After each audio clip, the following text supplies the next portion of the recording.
What up, peoples? We out here with another episode of Go the Mission. It's a beautiful day here in Berrien Springs, Michigan. 80 degrees and actually not too humid for once. Walked outside and the mosquitoes were not bugging, if you know what I mean. But it's all good. We're back here at home base, Andrews University again, ready to start a new school year.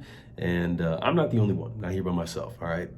So, but before we get into all of that, I just want to talk about canvassing for a little moment here. For those of you who have done canvassing before, you know that canvassing is indeed mission work. For those of you who are not familiar with it, or if you're one of the haters that canvassing has, canvassing is mission work. I'm going to tell you too. But for those of you who don't know, you're unfamiliar with what canvassing is, I'll give you a quick rundown. Basically, you have literature with health books, those with the gospel, books for kids, DVDs. It could really be whatever, but your goal is to go wherever there are people, be it in the homes, businesses, parking lots, wherever you're going to find them, to go and share the gospel and to leave a positive impression for the sake of Christ. And this is something that I actually spent 7 years doing, and I have a pretty good idea as a result of this process.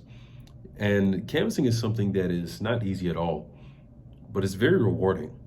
Every year that I did it was harder than the one before, and my first one was pretty tough. But even though it never really gets easier, it always gets more and more rewarding. But I think canvassers would agree one of the toughest parts of canvassing is not knowing what happens after you leave a door and after you get a book out, or if you didn't get a book out, which is what happens to that individual after you leave. I had to remind myself and my students from time to time that it's not just about books, it's not just about getting donations, but it's about leaving a positive impression and influence for God's sake on every person that you meet. Now, it's a great motivator for consistency.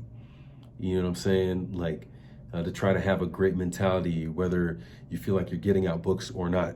But it still doesn't really help you in knowing that your work is having a positive result in a tangible way, okay? Many canvassers will go their whole canvassing careers without knowing if their work has impacted anyone positively or helped a single person come to Jesus at all. The truth is, most of the time, the people that you meet and you talk to for 5 minutes, you're probably never going to see them again. But there are stories out there that have come full circle, and I've heard many of them, to be sure. And man, when you hear those stories, it becomes the most awesome experience ever. And if you have one to tell, you want to let everybody know about that. I've heard many over my time while leading teams. In fact, the stories that I heard from my students often gave me the energy and the encouragement, that boost to keep on leading as best as I could. I would definitely argue that going out as a missionary is very similar to canvassing. It's not easy. It takes you out of your comfort zone. You're working with a group of student missionaries that you're probably not going to work with that group again. And the people that you engage with on a daily basis, whether it's your students, the people in the community, once you leave that interaction, the chances of you seeing them again is also really low. Now, when you think about it, most canvassers don't canvass in cities that they live in. More often than not, there are programs set up in other cities and they travel to those program locations. And it's the same with most missionaries. Whether it's different parts of the states or out overseas, you're serving in a place that often isn't your immediate community. But the goal is the same. The goal is the same. It's not about getting a bunch of baptisms. This whole, I forget what the term is, something related to colonization or something like that. That's not what it's about. Okay? It's not about getting a bunch of baptisms, and your service isn't a failure if everyone doesn't get baptized. It's so much more than that, and I think it goes so much deeper than that. It's more about leaving a positive influence and an impression for Christ on everyone that you meet, regardless of their cultural or religious backgrounds. Same as canvassing. Something that I found out in my time as a Bible teacher out in Palau was that Christ is relevant to people within any cultural or any religious context. But that's a story for another time. But the reason I bring up these similarities, it's because one of the hardest things about mission work is trying to help your students to see that they're capable of so much more than they think, and that they can further their education by traveling outside of their comfort zone. And it's usually very rare. But if the students you served overseas come to the States, it's an amazing experience. Some of us have experienced that before. But imagine if they come to your very school. It's like the process is coming full circle. So if you saw the video on YouTube, you get some of the excitement there. If you haven't, go check it out, all right? You're gonna search for Ngoriak. That's Ngoriiakl. That's the name of my channel there. And Go the Mission on YouTube. Now, if you did see that video, you saw the level of excitement that me and my friend, the one who will remain unnamed, had. And it's off the charts. And to be real, I didn't even post the majority of the entire conversation and the hype moments in that trip. But with the two of us, those of you who know, you can imagine. You can imagine. The bottom line is, it's a big deal for us when our students come back to our schools for a number of reasons. First, because it's not expected. We know that our kids, they're intelligent.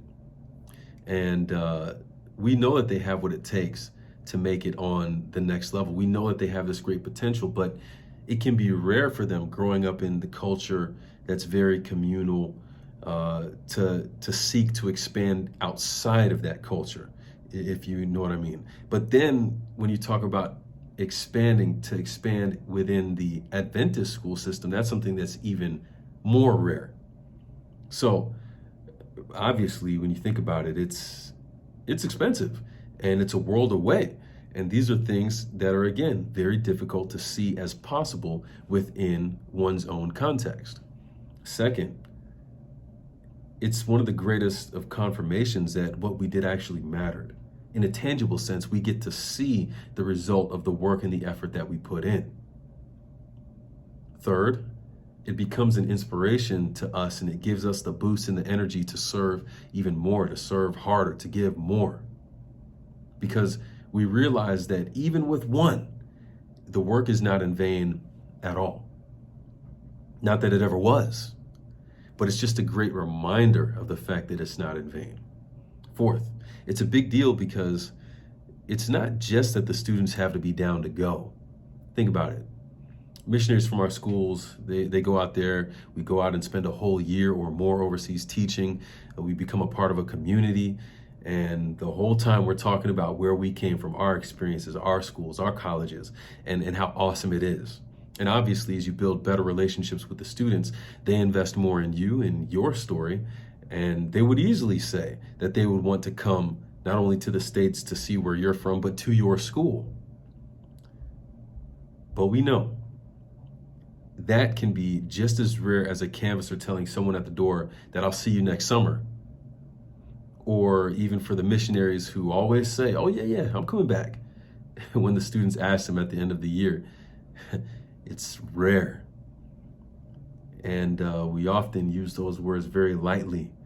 How many have said that they would return and have not had the opportunity to yet? Or even the intention, perhaps. But here's the thing. Student interest is that's one piece of the equation, but you have to get parents on board as well. They're the ones sending their kids overseas into a different world based on the experience that their student had with you as a missionary. Do you understand how important that is? Do you understand how important your influence is? Of the students that came to our Adventist universities this year, here at Andrews, to my great surprise and pleasant surprise, to Southern, to Walla Walla, to La Sierra, half of them are not Adventist. It's one of the greatest testimonies of service that parents are okay not only sending their kids to a different cultural world, but they're okay with their kids experience the next big stage of growth in a different religious world. Anyone who has anything negative or discouraging to say about missions, get out of here. And again, I'm not saying this because it's like, oh yeah, oh, we got them now. Let's go baptize them. No. It's about the next step in an awesome relationship that was formed overseas with people we thought we might never see again. I'm saying that we're so excited to see our students and to be with them again. And that we're grateful that God used our influence to inspire even parents to sign off on sending them our way. It means a lot. It means everything, and it can't be understated. But let me ask you this. What kind of influence are you leaving behind? What will your legacy be? You know, I've said it before and I'll say it again. You don't get a choice in whether you have influence or not. Everyone has influence by default. The question is, the choice is in this, whether it's positive or negative. What are you doing with your influence? Again, everybody's got it. And if you think you don't, maybe you're not using yours in the most positive way. Missions and serving others is a great way, if not the best way, to change that dynamic in your own experience. And of course, as always, I'm going to encourage you to take part in it. I can tell you from my own experience, it may not be easy. Oftentimes it is the very opposite of easy. And that you might not be sure that your work is actually doing anything good at all. I've had conversations with missionaries who do question why they went. They don't see anything positive from the experience that they had out there. But I'm here to tell you and others and future missionaries as well that one day you'll see the result of that work. You'll see the result of that effort. You'll see the result of what you thought you were working towards. That result might be positive, but it might not be so positive depending on the path of influence you choose. But I'm encouraging you to make a choice for the good. Not for your convenience. We make enough choices for our own convenience. Not just for you. We make a lot of choices that are just for us, but for the good of others. So, last notes here. And here's a little fun fact for this episode. The students here this year at Andrews and the students that are starting their freshman collegiate experience here in the States at Adventist universities and others are students that I first taught as a PE teacher in Palau in second grade in the elementary school there. That was way back in 2010. But here's the thing. I wasn't the only missionary there that year. And I wasn't the only missionary there over the subsequent 11 years. How many missionaries, how many teachers, how many willing missionaries and willing teachers did it take? How much positive influence did it take over time for these students to make it here and for their parents, their families from different cultural and religious backgrounds to be okay with it? Wow. For anyone who served, I have to say it again, your service was not in vain. It never could be in vain. And I want to thank you for your service and the influence that you left behind, whether you knew it or not. And I want to encourage you all listening that this is your moment. This is your encouragement. And I pray that it will be your inspiration to serve and to continue to serve. As always, to exist, it's not enough. We out here to be out here. Until next time, let it do what it do, baby. Have you ever thought about the kind of influence that you'd like to leave behind? If you have, go ahead and drop it in the comments. I'm curious to see what you guys are trying to do with life. And if not, maybe it's something to start thinking about. Once again, this is Go the Mission, and you can find Go the Mission podcast on most major podcast platforms. So go out there, follow it, subscribe to it, give it a like, and please share it with somebody.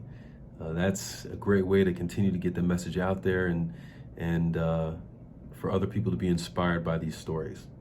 So thank you for listening. Thank you for your likes. Thank you for your sharing. And we'll catch you in the next episode.